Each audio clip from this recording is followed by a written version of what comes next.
आज हम शुरू करने जा रहे हैं पार्ट 2 प्रकृति के बीच। ये यात्रा पर्यटन के बारे में है कहानी।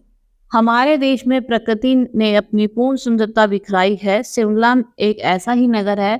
इसके विषय में लेखिका ने यह अपने अनुभव बांटे हैं और यहाँ स्थित मंदिरों और दर्शनीय स्थलों की उल्लेख किया है। ठीक है, इसमें कवित्री ने क्या करा है, अपने जो शिमला एक जगह है उसके मंदिरों और दर्शनीय स्थलों की क्या कर रही है, उल्लेख किया।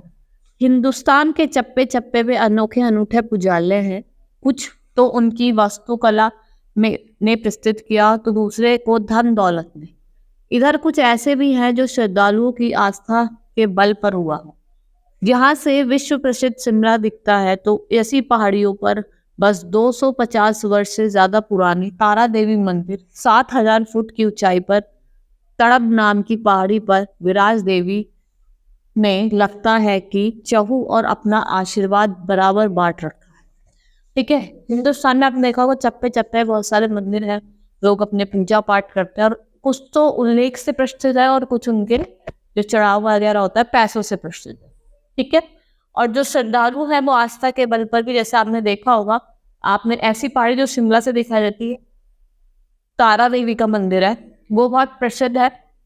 वो तड़ब नाम की पहाड़ी पर स्थित है।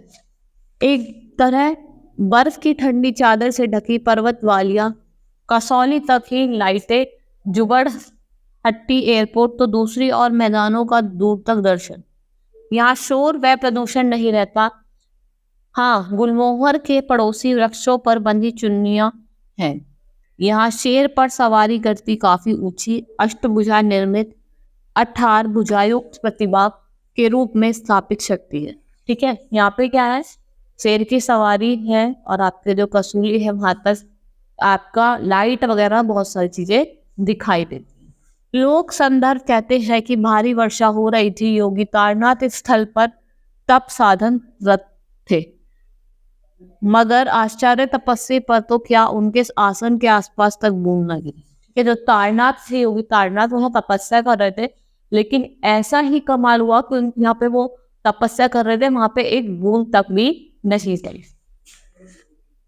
राजा का शासन रहा, बात बराबर दरबार पहुंची तो राजा का भी हैरान होना स्वाभाविक था। स्वयं यशस्वी योगी के पास पहुंचे तो तारनाथ ने यह देवी तारा का मंदिर बनवाने का आग्रह। ठीक है, तो फिर जब उसके पास पहुंचे सब बहुत आश्चर्य थे, तो उन्होंने क्या कहा, देवी तारा मंदिर बनवाने का क्या करा, आग्रह किया। राजा ने देर नहीं की, तारा देवी की प्रतिमा का स्थापना हुई। तारा देवी बौद्ध धर्म में भी अपार प्रसिद्ध है। वह 10 महाविधाओं की देवियों में से एक है। जो हमारे 10 महाविधाओं की देवी है उनमें से एक देवी हमारी तारा देवी। यह आयोजित होने वाली रविवारीय भंडारा दूर दूर तक प्रसिद्ध है। हिमाचली ही नहीं, उनके मित्र परिचित भी देश विदेश से कहीं भी बैठ मन्नत मांगते हैं और फिर पूरी होने पर लोग भोजन के बहाने शुक्रिया अदा करते हैं। ठीक है, बहुत हिमाचली भी उनके कोई जो मित्र वगैरह है, रिश्तेदार है, बहुत लोग अपनी मन्नत मांगते हैं और जब पूरी होती है तो यहाँ पे क्या करवाते हैं, भंडारा वगैरह करवाते हैं। सूचना बताती है कि आजकल उनकी बारी चल रही है।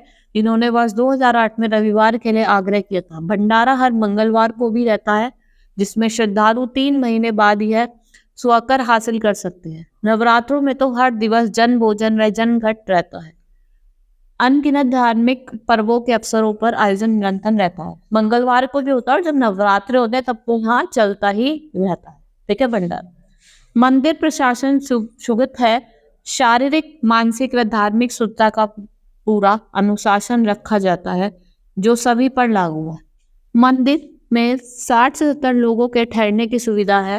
पूर्व सूचना हो तो सुविधा रहती है। वह यहाँ हाँ, स्त्री पुरुषों के लिए अलग अलग व्यवस्थाएं। मंदिर के पड़ोस में एक दूधाधारी मंदिर अपने शिल्प के लिए दर्शनीय। ठीक है, यहाँ पर 60 से 70 लोग रह सकते हैं और महिला और पुरुषों के लिए अलग है, अलग अलग व्यवस्था है रहने। और मंदिर के पड़ोस में जो है वो दूधाधारी मंदिर है जो अपने शिल्प के लिए, जो शिल्प होती है ना, उसके लिए क्या है, दर्शनीय है। थोड़ी दूर पर शिवकूटी, जहाँ आए तो खुद से मिलने का अवसर मिल जाएगा।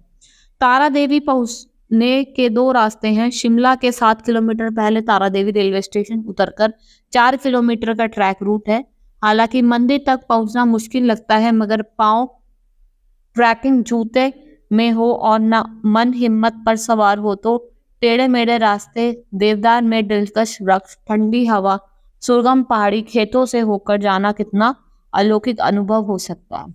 यह आपका कैमरा भी बता देगा, मगर यह रास्ता बुजुर्ग व बाकी कईयों के लिए नहीं है। तो हम आम रास्ते से चलते हैं। देखो, दो रास्ते हैं। एक पे तो आप क्या कर सकते हो, रेलवे स्टेशन पे उतर के आप पैदल जा सकते हो, ठीक है। लेकिन ये जो बूढ़े लोग हैं उनके लिए यह रास्ता सही नहीं, ठीक है। तो इसलिए हाँ, आप वो कहा जाता है आम रास्ते हो जाते हैं। वो आपके कैमरे ही बता देंगे, इतनी पेड़ की ठंडी हवा, वहां पे आपको सब कुछ मिलता है। हमारी मानिए तो आप दिन भर शाम तक शिमला में आनंद उठाइए, फिर शिमला चंडीगढ़ रोड पर 13 किलोमीटर पर सोदी पहुंचकर ठहरिए। हिमाचल पर्यटन विभाग की होस्ट स्टेट योजना से यह अच्छा गेस्ट हाउस उपलब्ध करा रखे हैं। यहाँ शाम को क्रिकेट खेलकर अपने बचपन जी सकते हैं। यहाँ या पड़ोस के जंगल में घूमकर वन्य प्रेमियों का साथ पाकर अपने मैदान भूल सकते हैं। रात को ठंड हो तो अलाव के पास हाथ ताप कर यादों को खो सकते हैं, ठीक है। आप क्या करिए, दिन भर शिमला में बिताइए, अपना घूमिए, शाम को क्रिकेट खेलिए। जो शिमला की योजना से जो ठहरने की जगह आप उसमें जाकर ठहरिए, ठीक है। और अगर ज्यादा ठंड लगे तो आप क्या करिए, अपने हाथ ताप। रात को एकांत में घर जैसा मनचाहा खा सकते हैं, चाहे तो स्थानीय स्वाद भी मिल जाए। यहाँ चहल पहल कम है, तभी तो जीवन के निर्मल आनंद की पहल है। यहाँ पे जो चहल पहल है वो बहुत कम है। आप घर जैसा खाना भी खा सकते हैं, और अगर अपने स्वाद के अनुसार खाना चाहते हैं तो वो भी खा सकते हैं।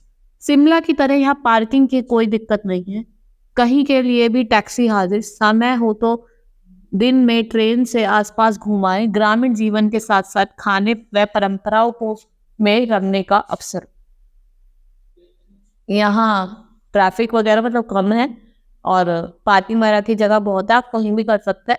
और आप दिन में ट्रेन से अगर आसपास की चीज देखना चाहे तो आप आराम से देख सकते हैं। रात आराम की गोद में गुजर जाए, सुबह सवेरे भोर में तारा देवी के मंदिर में आराधना के लिए जाए तो असीम अलौकिक आनंद की अनुभूति होगी। आप पैदल भी जा सकते हैं, शोधी के मात्र 3 किलोमीटर ही तो है, तो पाखंडी से ज्यादा समय न लगेगा। सैजदा व आराम के लिए गाड़ी से जा सकते हैं। अगर आपको सैजदा और आराम चाहिए तो आप अपनी गाड़ी से भी जा सकते, ठीक है। ये जो कहानी है, ये अनुभूति पंडित ने लिखी है, आपको समझ में आई होगी, ठीक है। ये एक माता के टेम्पल के ऊपर, मंदिर के ऊपर है कि वो कितना प्राचीन है और लोग की जो मान्यता है वो कितनी है, ठीक है। आज के लिए सिर्फ इतना ही। धन्यवाद।